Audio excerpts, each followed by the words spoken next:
Assalamualaikum warahmatullahi wabarakatuh.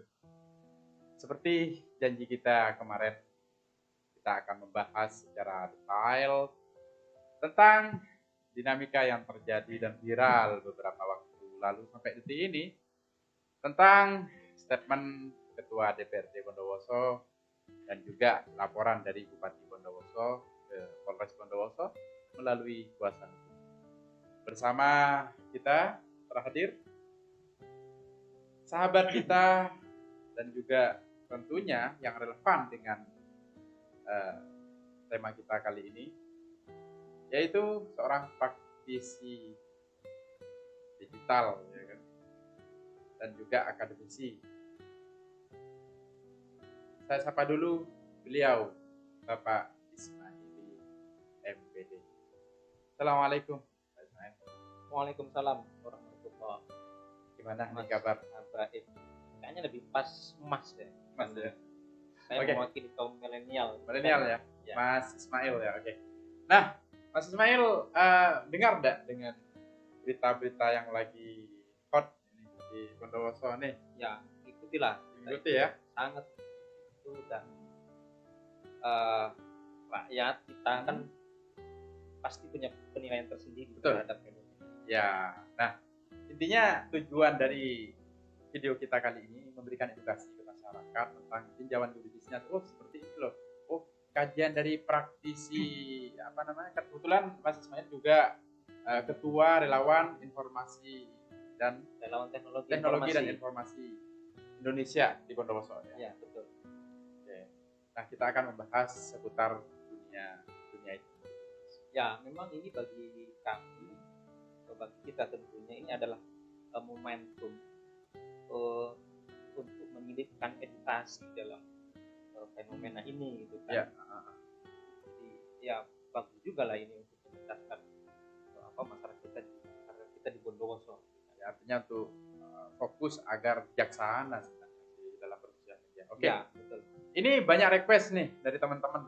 Bagaimana Mas Habaib tentang tinjauan yuridisnya seperti janji kemarin nih. Kebetulan Ya. saya menjanjikan secara detail ketentuan dari apa yang telah disampaikan di Mapolres Bondowoso itu tadi. Ya. Nah, kebetulan Mas Ismail saya juga membaca ya, karena saya tertarik, saya juga membaca laporan. Ya, bukti laporan pengaduan oleh tim kuasa hukum Bupati Bondowoso ke Mapolres Bondowoso yang melaporkan dugaan tindak pidana ITE, ya kan? Informasi transaksi elektronik yang mengandung unsur pencemaran nama baik. Nah, yang disematkan di situ itu pasal 27 ayat 3 dan 4. Tentunya kita akan mengupas itu dulu. Ya, betul. Nah, dalam tinjauan yuridis ya, ini pendapat saya sebagai praktisi hukum. Ya. Pasal 27 ya, kita bisa tayangkan. Mungkin kemarin sahabat-sahabat tidak tahu itu pasal 27 apa isinya. Nah, nanti tanyakan tuh di Oke, udah. layar. Kita tayangkan di sini di layar ini, kita tayangkan seperti ini. Pasal 27 itu yang secara garis besar pasal 27 ayat 3 dan 4 yang isinya. Pasal 27 ayat 3, setiap orang yang dengan sengaja dan tanpa hak mendistribusikan dan atau mentransmisikan dan atau membuat dapat diaksesnya informasi elektronik dan atau dokumen elektronik yang memiliki muatan penghinaan dan atau pencemaran nama baik. Tentu frase dalam pasal ini harus kita bedah, harus kita terjemahkan, kan gitu kan Ismail? Terutama di titik beratnya kan ada di pasal 3 nih, pencemaran nama baik, penghinaan. Dalam konteks laporan ini ya. Ya betul ya. Dalam konteks laporan ini intinya yaitu tentang penghinaan dan atau pencemaran nama baik kan gitu kan. Nah, untuk menerjemahkan itu kita bahas pertama titik beratnya dulu. Di pasal ini setiap orang ya kan yang dengan sengaja tanpa hak mendistribusikan dan atau mentransmisikan. Nah, untuk menerjemahkan mendistribusikan dan mentransmisikan ini tentunya kita lihat apa penjelasan dari pasal ya kan, pasal per pasal penjelasannya. Oke, kita temukan di perubahannya di Undang-Undang Nomor 19 tahun 2016. Ini perubahan atas Undang-Undang 11 2008 tentang informasi dan transaksi elektronik. Isinya apa? Nah, ini isinya. Yang disebut mentransmisikan, ya kan? Mentransmisikan adalah mengirim informasi elektronik. Ini bahasanya, Mas. Mengirim informasi elektronik dan atau dokumen elektronik yang tujuannya kepada satu pihak atau pihak lain melalui sistem elektronik. Itu yang disebut dengan mentransmisikan. Kemudian mendistribusikan, ya kan? Yang dimaksud dengan mendistribusikan ini adalah mengirimkan dan atau menyebarkan informasi. Ya, ini bisa dipakai font bold ini, pakai huruf besar ini. Dan atau menyebarkan informasi elektronik dan atau dokumen elektronik. Ini yang paling penting. Kepada banyak orang atau berbagai pihak melalui sistem elektronik. Ya. Nah, makanya ini kan menarik. Artinya yang disebut dengan mendistribusikan ini mengirimkan atau menyebarkan informasi, kan gitu kan bahasanya itu. Nah, untuk menerjemahkan sistem elektronik ini, ya apa itu sistem elektronik? Kalau kita lihat dalam ketentuan Undang-Undang 11 2008 dan perubahannya 19 2016 ini, kita tidak temukan. Maka itu kita lihat implementasi daripada undang-undang ini ada di mana? Ada di PP nomor 82 tahun 2012. Tentang apa? Tentang penyelenggaraan sistem transaksi elektronik. Di situ ya kalau bahasanya ini tafsirnya gitu kan. Betul. Jadi penafsirannya. Jadi takrif atau pengertian atau definisi dari sistem elektronik itu nih. Sistem elektronik adalah serangkaian perangkat dan prosedur elektronik yang berfungsi mempersiapkan, mengumpulkan, mengelola, menganalisa, menyimpan, menampilkan, mengumpulkan, mengirimkan dan atau menyebarkan informasi elektronik. Sudah sangat detail. Saya pikir Mas Ismail karena kompetensinya di bidang itu sudah sangat mengetahui ya, apalagi Mas Ismail sering memberikan literasi digital. Nah, ya nanti saya uraikan tuh satu-satu agar dikit kemudian jelas juga. Nah, kalau kita hubungkan dengan pasal 27 ini, ya kan? Karena bahasanya di sini setiap orang yang dengan sengaja dan tanpa hak mendistribusikan dalam konteks laporan. Kalau kita bedah videonya kemarin, ya kan? Kita bedah videonya kemarin, ternyata saya cari sumber yang mengupload itu bukan dari ketua DPR ini kan gitu. Tapi saya temukan di channel resminya. Nah, di channel resminya Media Center DPC PKB Bondowoso. Nah, menurut Mas Ismail, ketika konten itu sudah di-upload, apalagi sudah diedit dan ditambahi background, apalagi ada logo di situ, itu milik siapa dokumen itu? Oke, saya jelaskan satu-satu ya. Nah, dokumen elektronik itu yang dalam konteks ini kan bentuknya video. Iya, video. Nah, video itu berarti ada yang membuat. Iya. Yang membuat itu adalah yang punya hak untuk memiliki dokumen elektronik itu. Betul. Ya kan? Nah, kemudian ketika dipublish, ya entah di mana publishnya, di media sosial atau di apa, itu kan terjadi proses yang namanya electronic data interchange. Jadi ada proses transfer IDE, EDI ya. Singkatan, dia sudah mengalami yang namanya electronic data interchange. Jadi sudah melalui transfer data elektronik itu. Nah, kalaupun itu disebar di medianya si partai itu sendiri, ya artinya diupload oleh media center partai. Ya, itu sudah masuk di kategori mendistribusikan. Jadi mendistribusikan itu dia untuk dikonsumsi banyak orang, entah melalui aplikasi chatting. Kalau melalui aplikasi chatting dia berarti di grup, itu distribusi. Tapi kalau saya kirim data itu ke Mas Habaib, itu transmisi ya. Nah, tapi kan dua-duanya sama-sama kena. Nah, makanya dalam kasus ini, jadi kita harus pilah tuh. Ini kasusnya yang dibawa apakah undang-undang ITE-nya? Kalau undang-undang ITE-nya berarti siapa yang mendistribusikan, siapa yang mentransmisikan, itu yang mana? Itu betul. Itu yang masuk ranah itu di garis bawahi ya. Itu di garis bawah, itu di bold gitu. Iya, di bold. Jadi artinya siapa yang mentransmisikan, siapa yang mendistribusikan. Nah, dengan catatan yang ditransmisikan, yang didistribusikan, nah itu memuat sesuatu yang bisa terikat hukum pidana. Iya, itu secara jadi muatannya juga dilihat gitu. Itu ada dan tertera dengan sangat jelas di frasa selanjutnya, yaitu dengan membuat dapat diakses.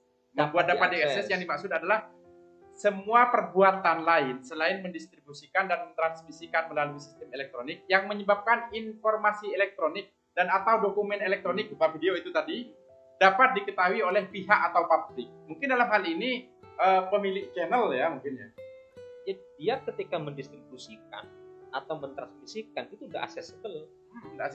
Sudah dapat diakses. Ya, beda ketika saya mentransmisikan itu ke drive saya sendiri, ke drive sampean ya. Jadi ada ID di situ tadi. ID. Oke. ID-nya tapi ke drive saya itu nggak masalah. Kenapa?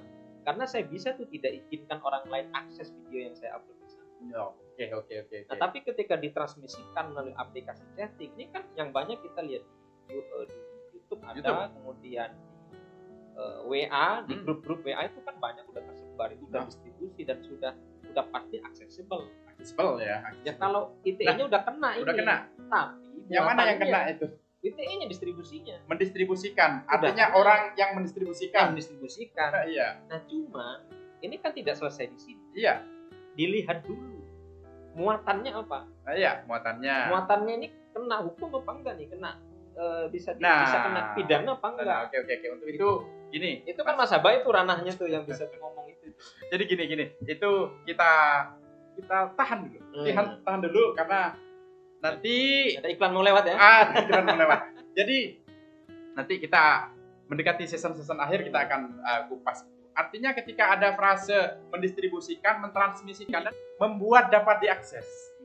Jadi pasal 27 ayat 3 ini membuat dapat diakses.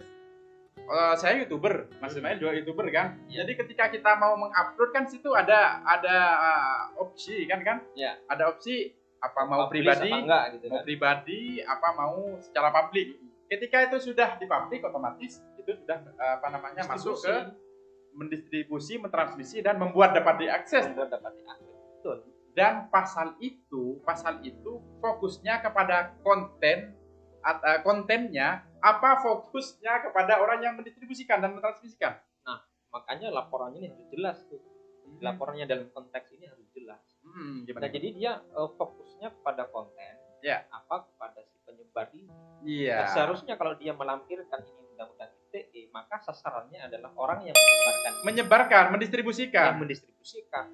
Ya, kalau dia menyerang ketua dewan itu, ya saya tidak tahu konsep dia menafsirkan undang-undang ITE, saya hanya dia gitu. Tapi yang dalam konteks ITE yang sebenarnya itu yang seharusnya lebih kepada distribusi, mentransmisikan dan dapat diakses. Ya, itu fokusnya. Jadi fokusnya itu. Nah, makanya nanti ini tugas penyidik untuk memastikan bahwa yang didistribusikan dan ditransmisikan itu mengandung muatan unsur pidana itu, entah itu pencemaran nama baik, entah apa. Jadi titiknya di situ dan masyarakat harus belajar dari ini. Oke, itu. Next, ini yang paling banyak ditunggu-tunggu sama teman-teman. Ya. Ini pertanyaan kontennya apa itu kan gitu. Betul. Karena di sini bahasanya itu pencemaran nama baik. Sedangkan banyak yang bertanya juga, Mas Habib kemarin sepatah. Jadi kayak puzzle tuh keterangannya Mas Habib itu. Kayak puzzle hanya sepatah-sepatah. Komprehensif ya? Tidak komprehensif, secara parsial saya kemarin menyampaikannya. Bahwasanya apa yang disampaikan Ketua DPR itu dalam rangka melaksanakan tugas pokok fungsinya sebagai Ketua DPR. Dan ketika itu berdasarkan tugas dan fungsinya, maka hak imunitas itu berlaku dan melekat pada dia. Ya, karena begini. Faktanya memang ada. Ini secara real saya analisa rekaman Bapak Ketua DPR itu murni dia sebagai anggota DPR, Ketua DPR. Berbicara itu sebagai anggota DPR. Ini rekamannya Mas. Ari Semangken Betanggulah hadir dalam kapasitas sebagai Ketua DPRD.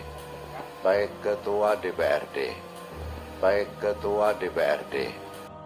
Tentu kita gula kotu bisa abitaki kenengan.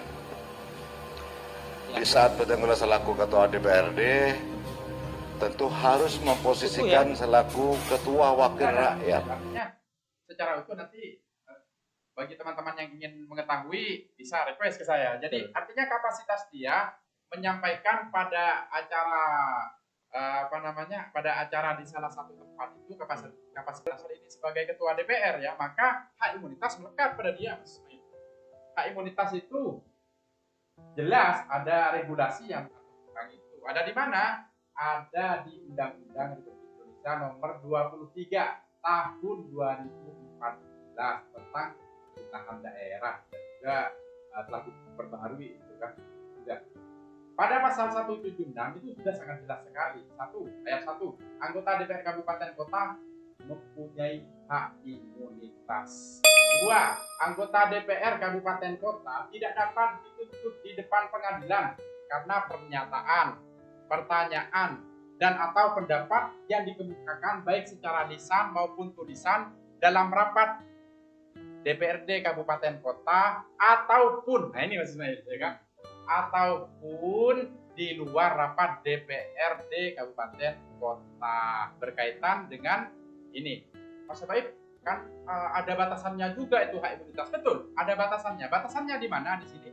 Berkaitan dengan fungsi dan tugas wewenang DPR Kabupaten atau Kota. Artinya dia domainnya dia menyampaikan di acara tersebut itu sebagai ketua DPR dan melekat imunitas itu kan berkaitan dengan fungsi DPR itu ya kan jelas di Undang-Undang 1945 pasal 20A itu sudah sangat jelas sekali menyebutkan bahwa dewan kita itu perwakilan rakyat itu memiliki fungsi satu legislasi ya kan, fungsi anggaran dan fungsi pengawasan ya kan, apalagi kontennya di situ menyatakan bahwa yang dipotong ya kan, dipotong gitu kan. Jadi secara rekaman hukum itu tidak ditayangkan. Bahwasanya dia menyampaikan itu atas inisiasi dia karena mendengarkan berita begini, saya mendengarkan ada orang yang begini, orangnya ada, rekamannya ada begini. Ya, artinya fakta yang dia sampaikan. Gitu. Nah itu menjawab pertanyaan dari teman-teman ya. Menjawab dari pertanyaan teman-teman. Jadi saya saya jelaskan berdasarkan apa yang saya ketahui, pengalaman saya dan kompetensi saya sebagai advokat dan juga sama seperti Mas Ismail nih, sebagai relawan teknologi informasi dan komunikasi. Nah, menurut Mas Ismail sendiri, analisa Mas Ismail sendiri terhadap riuhnya berita yang viral ini gimana? Ya bagi kita ke kalangan terdidik ya. Ya oke, siapa tahu dulu. Ya silakan. Saya tukang potong. Potong apa tuh? Jadi lagi-lagi di Undang-Undang ITE ini kan, ya kan 19/2016 ini bahwasanya kompetensi ahli yang dimaksud ahli dalam ayat ini adalah orang yang memiliki kompetensi yang bisa dipertanggungjawabkan secara akademisi dan juga praktisi. Mas Ismail akademisi dan juga Mas Ismail praktisi. Oke lah. Jadi boleh lah. Ini sangat boleh lah. Okay. Kita nggak mungkin kan. Jadi artinya ngomong tanpa dasar dan kita bisa pastikan tuh bahwa selama ini kita adalah kelompok yang berpikir. Iya, kan? Betul. Jadi yang kita ucapkan itu udah buah dari proses berpikir panjang. Betul sekali. Jadi itu Mas Baik. Makanya ini ada moral value. Ada moral value. Ya anggap ini tontonan gitu kan. Ya narasinya begitu dan publik di Bondowoso ini kan ya dia harus bisa menilai. Iya, betul sekali. Harus bisa menilai dan kita tidak bisa intervensi mereka mau menilai apa. Dan cuman saya sebagai pegiat literasi ingin menyampaikan bahwa ya janganlah nanti publik itu ketika dia menerima video duluan kemudian dia punya hasrat yang tinggi untuk menyebarkan itu ya kan? tanpa dia mengkaji kontennya. Yes. Nah, ini udah masuk ranahnya literasi digital. Nah, jadi literasi digital seperti itu. Ketika kita mendapatkan dokumen elektronik berupa video, ya mikir dulu gitu kan, sebelum dia transmisi atau distribusi. Nah, selama ini yang ada, ketika kita dapat video itu pertama kali, maka kita akan bangga ketika kita bisa menyebarkan itu pertama kali. Ya, itu sebenarnya mindset yang perlu kita luruskan sebenarnya kan. Ya, itu. Iya, karena begini, wah, seakan-akan gue punya pertama nih, jadi gue harus menyebarkan kemana-mana. Seperti ada kepuasan mungkin, maksudnya ada kepuasan. Tapi kan akhirnya kalau enggak hati-hati ya, ada kita impact. Berujung hukum. Ya, ada impact. Nah, beda kalau itu DPR yang ngomong kan, dia punya hak imunitas. Yes. Nah, orang biasa nggak punya tuh imunitas. Iya. Jadi ya mesti hati-hati. Betul. Nah, jadi itu sebetulnya pesan yang ingin saya sampaikan pada masyarakat Bondowoso agar bisa hati-hati tuh. Hati-hati. Itu maksud saya. Oke. Jadi wah ini subhanallah sekali. Nanti next di part 3 mungkin. Siap. Jadi kita buat part-part aja kan. Kenapa? Karena Mas Ismail juga mobilitas tinggi kan begitu. Artinya kita mungkin di part 3 kita kaji lebih mendalam lagi bagaimana penerapan pasal-pasal pada undang-undang. Cuman jangan lupa Mas Habaib. Gimana? Kita tidak mungkin menyoroti masyarakat harus lebih bijak, harus lebih hati-hati. Jangan lupa loh, pemerintah itu dia harus bisa menjalankan amanat Undang-Undang 45. Iya. Ya nggak boleh lupa tuh, ini sering lupa. Iya. Apa tuh amanatnya? Dia harus bisa mencerdaskan kehidupan bangsa. Jadi kita harus disuguhkan dengan tontonan, dengan lakon itu yang mencerdaskan. Betul. Seharusnya begitu. Nah, makanya ini otokritik bagi pemerintah agar dia nggak lupa tuh sama amanat undang-undang untuk mencerdaskan bangsa, kehidupan bangsa. Jadi bisa cek lagi tuh narasinya tuh. Tapi yang jelas mencerdaskan kehidupan bangsa itu harus dipikirkan tuh. Makanya segera gerak-gerik. Nah, itu harus ada unsur edukasinya. Jangan sampai ini hanya gaduh, tapi nggak ada unsur edukasi itu. Bullshit. Iya. Ngomong kosong. Ya, jadi harus ada unsur edukasi. Nah, menurut saya hal ini dalam konteks ini ya masyarakat harus bisa mengambil itu, dan makanya saya terima kasih bisa menyampaikan ini di sini. Bahwa ini loh undang-undang ITE. Yes. Nah, makanya kita kembali lagi penekanan harus dilihat kontennya itu apa. Yes. Nggak hanya nyebar, tapi konten itu yang justru mempengaruhi. Betul sekali.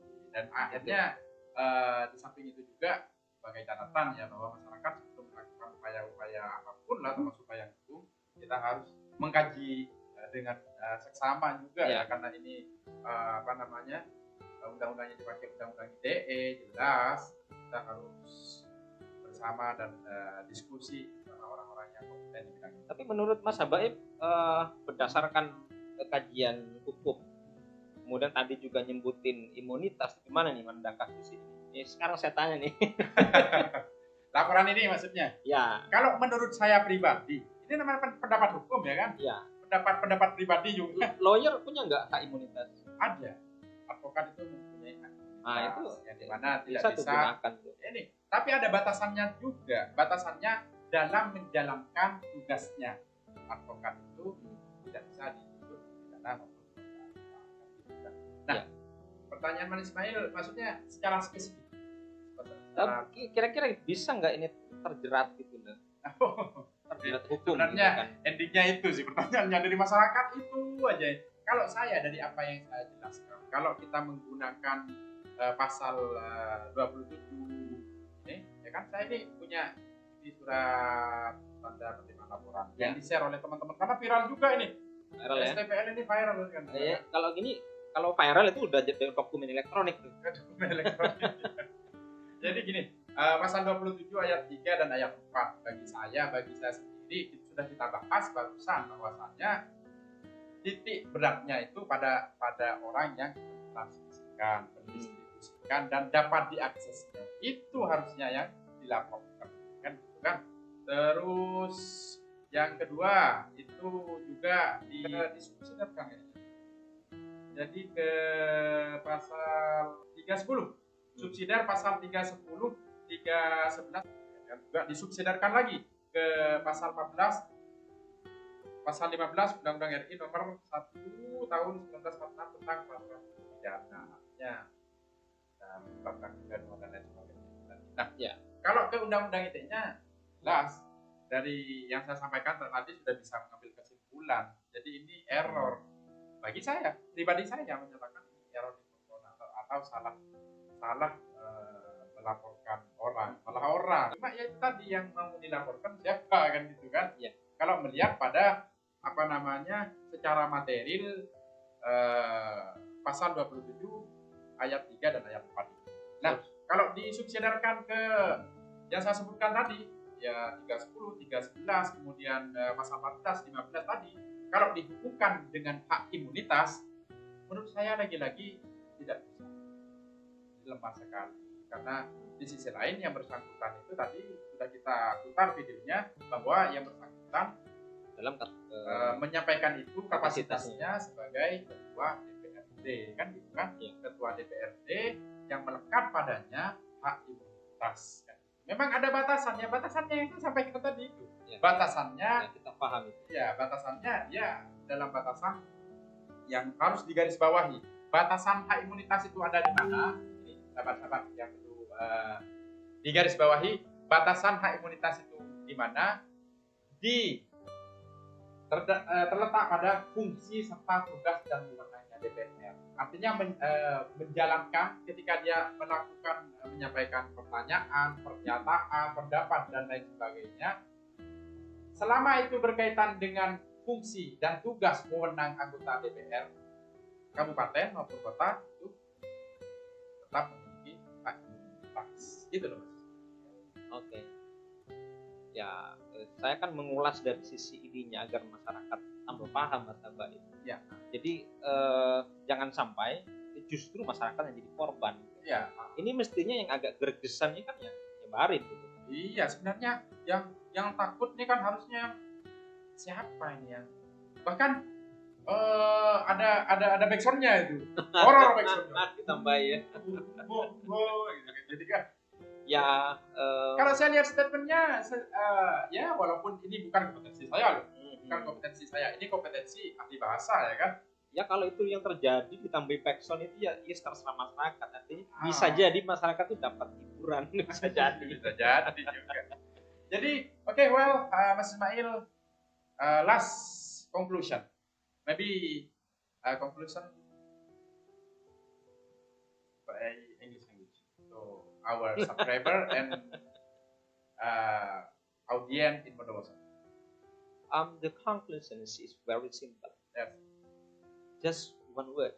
What is that? What? Be careful. Be careful. Maybe the short conclusion. Yeah. Very short and smart conclusion. So smart conclusion. Yeah. And you next, need to be very careful. Yes. Next conclusion. Next conclusion is yes. Think. What thing? Think. So that's all. That's all, Mas Abai. Jadi kita harus tetap smart dan berpikir. Oke, terima kasih Mas Ismail, dan semoga tayangan ini dapat bermanfaat bagi masyarakat di Bondowoso dan juga di Indonesia khususnya. Amin. Dan yang paling terpenting jangan lupa upgrade ilmu, ya kan? Terutama regulasi. Kalau di dunia hukum regulasi Indonesia, ayo kita upgrade, ayo kita diskusi, ayo kita selalu sharing. Takutnya kalau nggak berpikir itu ya otak kita ya dia mengalami stagnan. Iya, stagnasi atau ya akhirnya kita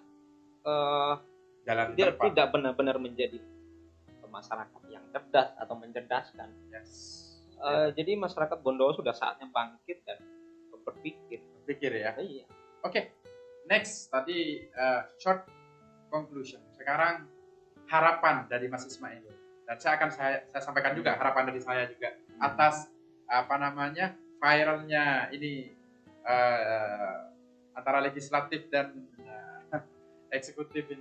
Ya, kerap sekali undang-undang ITE itu dijadikan alat untuk membungkam, alat untuk memenjara. Ya biasanya yang selama ini terjadi memang rakyat yang menjadi korbannya, karena ketidaktahuan. Nah, karena ini yang sekarang ini kan ya sama-sama orang yang paham tentang hukum dan betul. Pemerintah. Jadi kajiannya harus lebih mendalam lagi. Ya, nah, kalau orang biasa berpikirnya 1 hari untuk memikirkan ini, dia harus berpikir ulang, bisa jadi 3 hari atau 1 minggu untuk melakukan tindakan-tindakan hukum gitu kan. Nah, makanya jangan sampai justru masyarakat lebih cerdas. Nah kan amanat undang-undang itu pemerintah harus bisa mencerdaskan. Nah, itu tadi, makanya semuanya mesti hati-hati, ya kan. Dan jangan sampai ada kesalahan narasi, apalagi yang membuat kesalahan narasi itu adalah pejabat. Nah, itu sudah banyak sekali nih kesalahan narasi. Yaitu akibat dari bisa jadi dia tidak bisa mempertimbangkan apa yang dia omongkan, dan mikir dulu gitu. Mestinya kan dia think before saying, berpikir sebelum mengatakan. Jadi jangan sampai kesalahan narasi demi kesalahan itu justru membuat bahan bagi buzzer ya. Bahan bagi buzzer untuk mendapatkan duit gitu kan. Iya betul. Ini dia yang ribut, yang dapat duit buzzer jadi buat konten gitu kan. Nah, jadi ya rugilah kita gitu kan. And then harapan dari adanya ini, apa harapan bagi kubu sebelah dan kubu sebelah? Ya, kalau saya sih memandang ini bukan sebuah masalah yang besar. Nah, tapi itu justru akan besar ketika semua pihak membesar-besarkan. Oh gitu ya. Oke. Artinya itu akan menjadi benar-benar besar gitu kan. Nah, kami sebagai rakyat itu kan ingin pemerintahan kondusif. Gitu kan. Jadi DPR sebagai fungsi pengawasan dan penganggaran, ya kan dia legislasi juga gitu kan, ada 3 fungsi tadi, seharusnya bisa melaksanakan itu dengan baik gitu kan. Sementara ini ramai terus tuh antara DPR sama eksekutif itu yang viral inilah ya ujungnya juga ini viral juga. Tapi kan ke belakang itu kita melihat sepak terjang pemerintah di Bondowoso, entah itu eksekutif atau legislatif, kita kan bisa baca itu gitu kan. Nah, sementara kami anak muda itu haus akan revolusi. Ya, betul. Jangan sampai nanti anak muda yang atau mahasiswa nih yang selama ini tidur selama pandemi itu bangun, bahaya tuh kalau bangun tuh. Betul ya. Jadi pesannya jalan yang terbaik ya, kalau meminjam bahasanya Pak Kapolri, restorasi justice mungkin ya. Bisa, mungkin itu artinya lebih berdamai dan berjabat tangan, kemudian memikirkan bagaimana Bondowoso ini lebih fokus bekerja. Kami rindu dengan inovasi yang cerdas gitu. Nah, jadi kami masih belum lihat tuh ini capaiannya hingga saat ini apa nih yang baik pemerintah. Ya pemerintah semuanya, saya tidak bilang kepada salah satu pihak. Enggak, pemerintah secara kolektif kolegial itu ada nggak sih kebijakan atau peningkatan ekonomi misalnya gitu kan, peningkatan kesejahteraan, literasi, terutama literasi. Jadi fokusnya ke literasi. Digital kita itu 3,6 cukup, belum baik. 3,6 tuh. Jadi kita masih di bawah rata-rata masih ya. Di bawah Vietnam. Kalau saya sendiri sebagai praktisi dan rakyat Bondowoso, memang saya berharap dari berita yang viral ini, dari gemuruh yang ada ini, saya berharap ini berakhir dengan sesederhana itu harapan masyarakat Bondowoso, sederhana. Nggak mulu-mulu sebetulnya kita yang inginkan ya. Dan kemudian baru fokus untuk membangun bagaimana Bondowoso ini karena konteksnya kita ini digital ya. Ya. Bagaimana kita bisa lebih maju daripada negara-negara yang lain. Saya punya cita-cita sih. Jadi masyarakat Bondowoso itu ada menjadi smart digital society. Itu harapan kami betul, tuh. Betul. Keren sekali. Jadi hashtag ini, jadi Bondowoso Smart Digital Society itu nggak bisa tercapai kalau pemerintah itu yang punya kewenangan ya terhadap kebijakan itu nggak bergerak tuh. Ya, justru malah kami yang di bawah bergerak di bawah tanah gitu kan.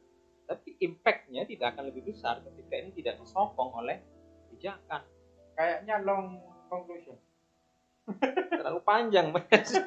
Nanti bingung yang nonton gitu. Bingung yang nonton ini, kok malah ke sana kan gitu. Karena kan titik kajian kita udah ini sudah jadi ini kita selesai gitu kan. Kita selesai, tinggal membahas bagaimana literasi digital ini. Artinya Bondowoso ini menjadi kota futuristik kalau perlu. Ya kalau perlu Pak, itu pun kalau ada political will. Yes. Jadi political will itu menghasilkan political budgeting, politik anggaran. Nah kalau nggak ada keinginan secara politik karena ini produk politik, maka nggak akan ada yang namanya political budgeting yang berpihak kepada ini. Gitu. Oke. Tuh Mas Abai. Oke, terima kasih Mas Ismail. Dan satu kata terakhir, satu kata untuk masyarakat Bondowoso. Be smart and be careful. Dua itu kan ada N yang disambung tuh jadi satu. Satu kalimat. Kalau saya satu kata, tetap. Dua tuh. Oke. Intinya masyarakat Bondowoso tetap mengutamakan dan menggunakan dan memakai nilai-nilai objektivitas dalam menanggapi berita apapun, konten apapun. Jangan terburu-buru untuk men-share, apalagi mengedit dengan membuat narasi-narasi yang horor dan lain sebagainya. Begitu Mas Ismail ya? Ya. Terima kasih Mas Ismail. Jazakallah khair. Terima kasih. Semoga ini kita bertemu lagi dengan konten yang lebih menarik tentunya ya. Yang lebih cerdas lagi. Yang lebih cerdas lagi. Oke. Ya. Bersama saya Nurul Jamal Habaib, advokat muda official, dan bersama Mas Ismail. Assalamualaikum warahmatullahi wabarakatuh.